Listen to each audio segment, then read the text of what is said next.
जी 10th class. आज हम लोगों ने जो नेक्स्ट टॉपिक स्टडी करना है that is homeostasis in human, इंसान में होम्योस्टेसिस। अच्छा, इंसान में होम्योस्टेसिस के लिए हम लोगों ने कुछ कंपोनेंट्स को फोकस करना है। सबसे पहले हमारे बॉडी का फर्स्ट ऑर्गन जिसको हम डील करेंगे, हम लोगों ने प्रीवियस चैप्टर में भी पढ़ा, वो थे लंग्स या फेफड़े। इंसान में लंग्स या फेफड़े ऐसे ऑर्गन्स हैं जो हमारे बॉडी के अंदर होम्योस्टेसिस करते हैं। हम लोगों ने डिस्कस किया था कि फेफड़े बेसिकली एल्वियोलाई का मजमूआ होते हैं।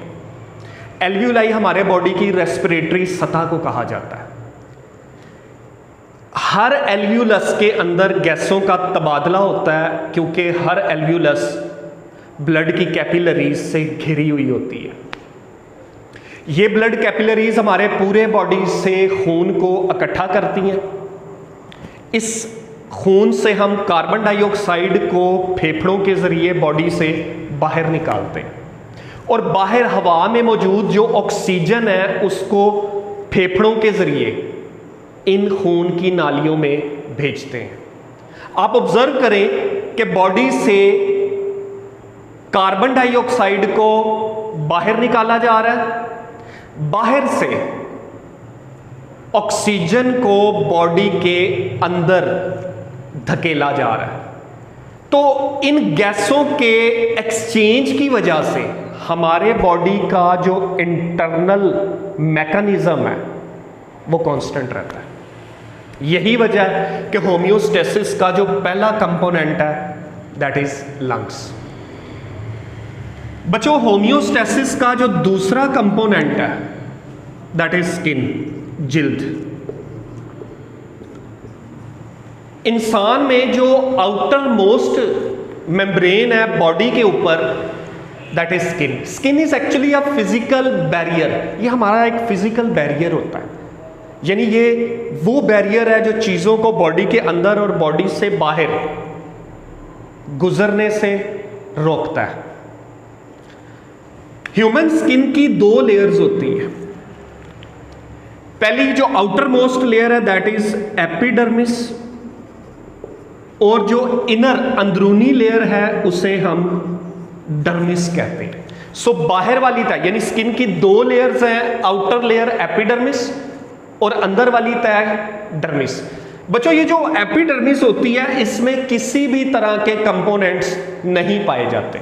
मतलब इसमें ब्लड वेसल्स, इसमें ऑयल स्वेट ग्लैंड्स, इसमें किसी तरह के न्यूरॉन्स ये नहीं होते।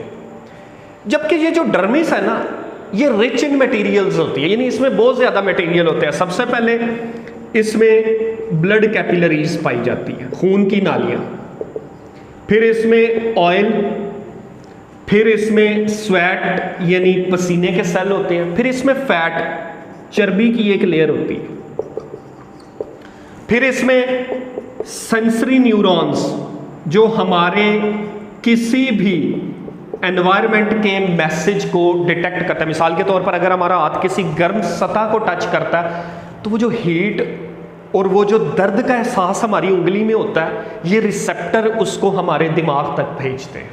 तो हमारे पास ऐसे सेंसरी न्यूरॉन है जो हमें इस बात का पता चलाने में हेल्पफुल है कि हमें दर्द, हमें बर्निंग इफेक्ट कहाँ से मिल रहा है। अब बच्चों, ये जो कंपोनेंट्स हैं इसके साथ साथ एडिशनली हेयर यानी बाल भी हमारी स्किन के अंदर पाए जाते हैं। अच्छा बच्चों, अब होता क्या है कि ये जो स्किन है, इस स्किन में हेयर की कंपोजिशन, ये जो बाल है ना, इन बाल की जो रूट है, जो जड़ है, वहां पर मसल्स पाए जाते हैं। बाज दफा क्या होता है कि हमारे बॉडी के अंदर डिफरेंट चेंजेस होती हैं मेटाबॉलिज्म की वजह से। समटाइम्स ये जो मसल्स हैं, ये मसल्स सिकुड़ जाते हैं, कॉन्ट्रैक्ट हो जाते हैं।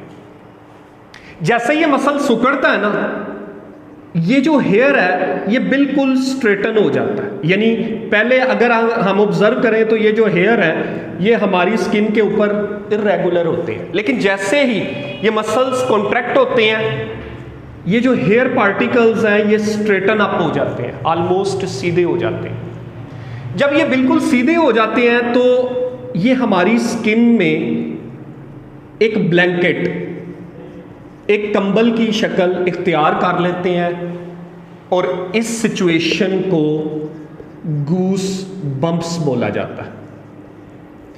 यानी ये हमारे इर्द गिर्द एक ऐसा कंबल बना लेते हैं जिसकी मदद से हमारा बॉडी इंसुलेटर बन जाता है, यानी ना तो ये हीट को अंदर जाने देता है और ना ही अंदर से बाहर आने देता है। इसको बनाने में ये जो चर्बी है, फैट के सेल्स हैं, ये बड़े हेल्पफुल होते हैं। यानी इस चर्बी की वजह से हमारा बॉडी क्या परफॉर्म कर रहा है, इंसुलेशन परफॉर्म कर रहा है। बच्चों अब स्किन का दूसरा मेजर फंक्शन क्या है, जैसे मैंने आपको बताया हमारी स्किन में स्वेट, पसीने के ग्लैंड होते हैं। ये जो स्वेट ग्लैंड्स है ना, ये जब स्वेट पसीना जनरेट करते हैं ना, तो आप ऑब्जर्व कीजिएगा कि जैसे ही पसीना आता है ना हमें ठंडक का एहसास मिलता है, कूलिंग इफेक्ट आता है।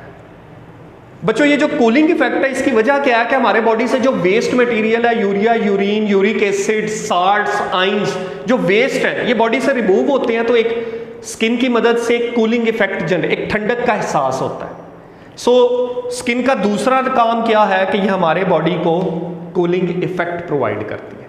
बच्चों लास्ट और तीसरा कंपोनेंट जो हमारे बॉडी में होम्योस्टेसिस के पॉइंट ऑफ व्यू से है, दैट इज किडनी, जिनको हम गुर्दे भी कहते हैं। किडनी को हम आने वाले टॉपिक्स में बड़ी डिटेल से पढ़ेंगे। सबसे पहले किडनी होता क्या है? किडनी एक ऐसा बॉडी ऑर्गन है जो हमारे खून को साफ करता है। ये खून में जितना वेस्ट मटेरियल है उसको बाहर निकालता है ताकि वो बॉडी से निकले और हमारे बॉडी के अंदर होम्योस्टेसिस को मेंटेन करें।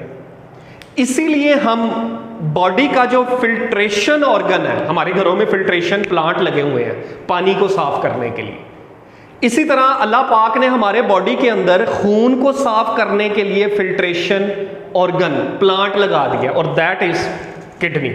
इसका काम क्या है कि ये हमारे खून से जितना एक्सेस वेस्ट मटेरियल है उसको बाहर निकालता है। किस फॉर्म में? यूरिन की फॉर्म में। सो आने वाले टॉपिक्स में हम इस किडनी को बड़ी डिटेल में फोकस करेंगे।